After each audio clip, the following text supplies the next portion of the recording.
It is one of America's most sensitive and important relationships. Romania hosts U.S. missile defenses and hundreds of U.S. troops on Europe's eastern flank, historically Moscow's backyard. Crowds this large last gathered in Bucharest to depose communist leader Nicolae Ceausescu. Analysts say the West can no longer afford to ignore Romania's corruption problem. The Europe that we've been trying to build since 1989 is based on adherence to certain values: democracy, freedom of speech, the respect for equal rights, and the rule of law. If any country within the EU or NATO or within the Western system is departing seriously from those values, it creates a problem.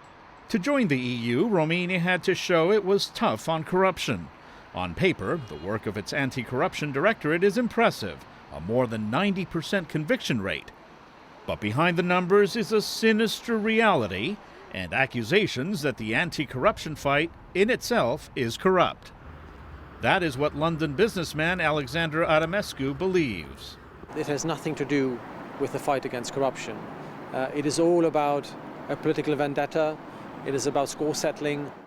Aramescu's father owned an opposition newspaper. He died after being imprisoned on corruption charges that human rights advocates allege were politically motivated. His son hopes the demonstrations mark a turning point. I hope there will be a proper reform and a questioning of what has been done in the last years. My father's lost his life in this anti-corruption mania. And I don't think he should have. And I think his death should be a wake-up call to everybody to change.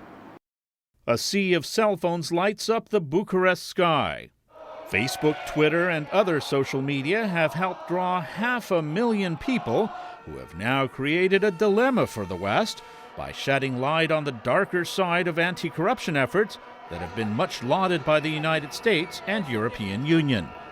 Western observers say it may be time for Washington and Brussels to take a closer look. Ramirez, VOA News, London.